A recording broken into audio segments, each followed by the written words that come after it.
بسم الله الرحمن الرحيم. وقال ابن الملقن في البدر المنير: هذا الحديث صحيح جليل مروي من طرق الذي حضرنا منها 9، ثم ذكرها جميعا وأطال الكلام عليها وسيأتي تلخيصها. کتاب نیل الاوطار دی امام شوکانی رحمه الله کی حدیث بیانی دا ابو هریرہ رضی اللہ تعالی عنہ کہ پاک حدیث کی پاکوالے بیانی دا اوبو دا دریاب دا سمندر خود ټولو ناول بیان کې دا هغه چا چې دا حدیث کومو امامانو خپلو کتابونو کې نقل کړی دی، نو هغه امامان ذکر کړل. بیا د هغې نه وروستو تصحیح بیانېدله د دې روایت چې کومو علماو د دې تصحیح کړې ده، او بیا په دغه تصحیح باندې چې کوم اعتراضونه راتلل د هغې جوابونه ذکر کېدل.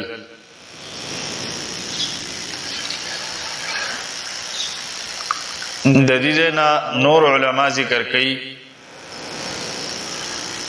چې هغوی د دې حدیث تصحیح کړې ده.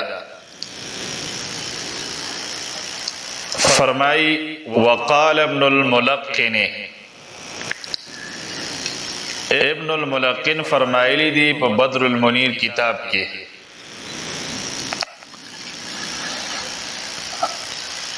هذا الحدیث دا حدیث صحیح صحیح دے، جلیل لوی شان والا حدیث دے، مروی دا روایت کڑے شوے دے من طرق الذي حضرنا د وجد هغه سندونو نه چې هغه سندونه موږ ته حاضر شوي دي. منها 9، بعضې د هغې نه 9 سندونه دي، یعنی دا په 9 سندونو باندې موږ ته را رسېدلی دی، او هغه ټول سندونه صحیح دي. ثم ذکرها جميعا، او بیا امام شوکانی رحمه الله فرمایي چې دغه ابن الملقن دغه 9 واړه سندونه ذکر کړي دي، واطال الكلام عليها، او اوږد بحث کړی دی په هغې باندې. وسيأتي تلخيصها، او زرد چرابشی داغی اغا خلاصه چه اغا خو اوگد بحث کرده ده، خو داغی خلاصه با رشتو ذکر شی. وقد ذکر ابن دقیق العید فی شرح الامام، او یقینا ذکر کردی ابن دقیق العید پا شرح دا الامام نمی کتاب کی.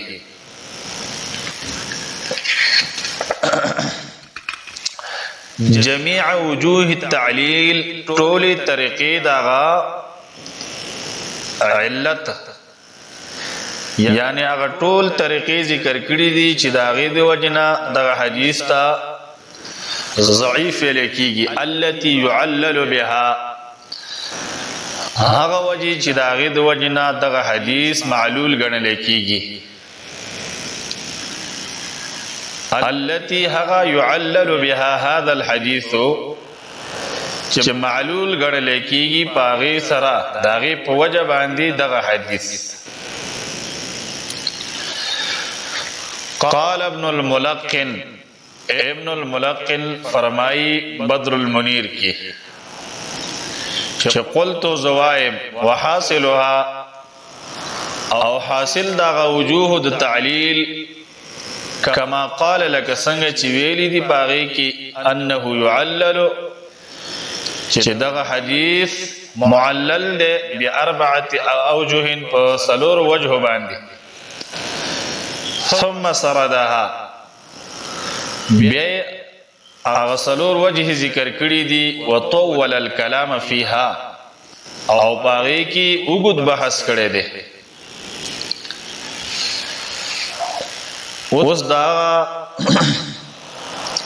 سلور وجه تذکرہ کی چې دا غي د وجنا دا حدیث معلول ګڼل کیږي او بیا دا غي جواب ذکر کړي وملخصها او دا غي خلاصہ دا سلور وجه ان الوجه الاول یقینا اولنه وجه چې دا الجهاله آغا جهالت ده فی سعید ابن سلمہ و سعید ابن سلمہ کی مقصد دا ده چې دا حدیث معلول ګڼل کیږي د وجه جهالت د سعید ابن سلمہ نه ځکه چې د اصول حدیث دا قاعده ده چې کله یو راوی مجهول وي نو روایت کمزوري وي ځکه چې دا حالت نه معلوم نو دغلته کې دا دعوه کړې شوی دا چې سعید ابن سلمہ دا مجهول له دارنګي مغیره ابن ابي برده دیو مجهول له المذکورین فی اسناده چې دا دواړه راویان سعید ابن سلمہ او مغیره ابن ابي برده دا ذکر کړی شوی دی په سند دغه حدیث کې په سند دغه متن کې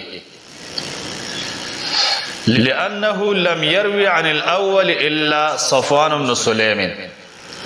ذکر چې روایت نه کړي دا اولنی راوی پدې کې څوک دی سعید ابن سلمہ ددنه روایت نه کړي مگر صرف صفوان ابن سليم ولم يروي عن الثاني او د دویم نه روایت نه کړي چې دا دویم څوک دی مغیره ابن ابي برده دی ددنه روایت نه کړي مگر سعید ابن سلمہ نو دا دغه دوه کسانو یو شاګرد دی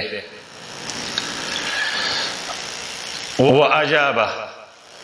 او د دې جواب ورکړی دی مقصد دا چې دا وجد علت او د ضعف چې ذکر شوی دا نو دا معقول وجه نه دا ځکه بانه قد رواه یقینا د دې روایت کړی دی د سعیدنا چې دا مخکې سعید ابن سلمہ دی ددنه روایت کړي دی الجلاح جلاح راویم دا روایت کړي چې جلاح په ضمیر جیم سره دی او په تخفیف د لام سره دی او آخر کې چې ح دا بغیر د ټکی نه ح وهو ابو کثیر او دا جلاح چې دی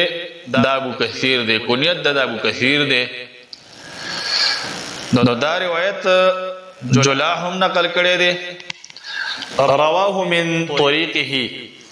چې دا روایت نقل کړي دي په سند دغه جلاح سره امام احمد ابن حنبل دارنګي امام حاکم امام بیهقی نو د دې وجنا په دغه روایت کې دا جهالت دا رفع شو ختم شو ځکه چې جلاح هم دا روایتو کو نو پدې سره یو قسم متابعت هم راغی واما المغیره او چې مغیره دی دا دویم راوی چې مغیره نه صرف یو راوی روایت کړي دی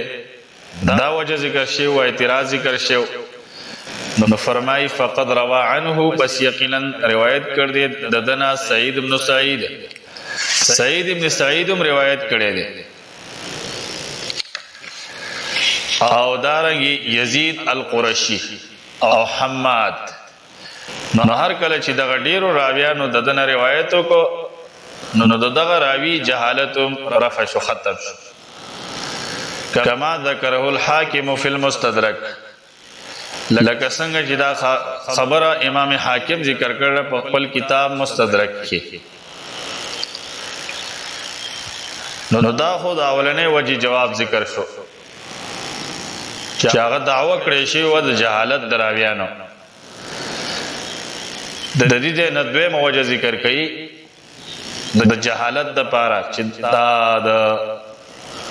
د کمزوروالي د حدیث دپاره. الوجه الثاني دویمه وجه من التعلیل د تعلیل دپاره. دویمه وجه د ضعف چې ذکر شوې ده هغه څه شی دی الاختلاف فی اسم سعید بن سلمه، چې هغه اختلاف دی په نوم د سعید بن سلمه کې چې دا کوم یو سعید دی، کوم یو سعید بن سلمه دی. نو دغه وجه جواب ذکر شوی دی واجب او جواب ورکړی دی په ترجیح د روایت د مالک سره چې امام مالک رحمه الله چې دا روایت نقل کړي نو باغی کی تصریح شوی دا چې انه سعید بن سلمہ چې دا سعید بن سلمہ د بنو الازرق نه حالت کې تعین شو او دا روایت د لپاره ترجیح ورکړی شوی دا. ثم قال به فرمایلی دی فقد زالت عنه الجهاله عینا وحالا، پس یقینا ختم شو دنا د سعید بن سلمہ نه چې سعید ابن سلمہ دا د بنو الازرق نه دی، بدی کې تعین شو. مار کله چې تعین شو نو جهالت په دغه راوی کې ختم شو. الوجه الثالث درې موجه د زهد حدیث د پاره چې ذکر شوی ده او هغه د التعلیل بالارسال، هغه علت والده په ارسال سره چې دا حدیث دا مرسل دی. والمرسل زكا لأن يحيى بن سعيد أرسله، زكا يحيى بن سعيد دا روایت مرسل کړي او مرسل روایت چې هغه قسم د ضعیفی لہذا دا روایت کمزور دی. نو جواب ذکر کوي واجاب او جواب ورکړي بأنه قد اسنده، یقینا دا روایت مسند کړي مرفوع کړي او متصل کړي سعید بن سلمہ، سعید ابن سلمہ وهو وان كان دون يحيى بن سعيد، او دغه سعید ابن سلمہ اگر چې د یحیی ابن سعید نه په درجه کې کم دی، خو لیکن قانون دا دی چې فرفع زیادت مقبوله، پس رفع چې دا زیادت ته او مقبول دی پنیز د اهل اصول باندې و بعض اهل الحديث او پنیز د بعضی محدثین باندې. الوجه الرابع سلورم وجه د ضعف د پاره چې ذکر کیږي هغه شی التعلیل بالاضطراب، علت والده په اضطراب سره چې دا روایت مضطرب دی، ګډوډ دی، کله په متن کې ګډوډي راځي، کله په اسناد کې سند کې، او قانون دار چې کله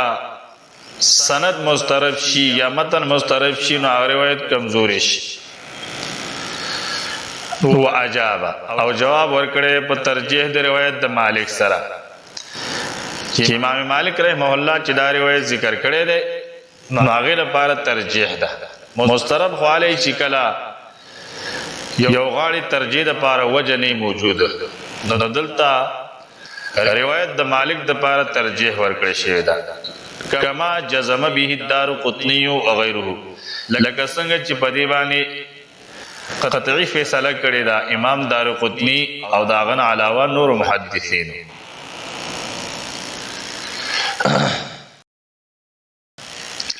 ورپسې فرمایي خلاصه د کلام ذکر کوي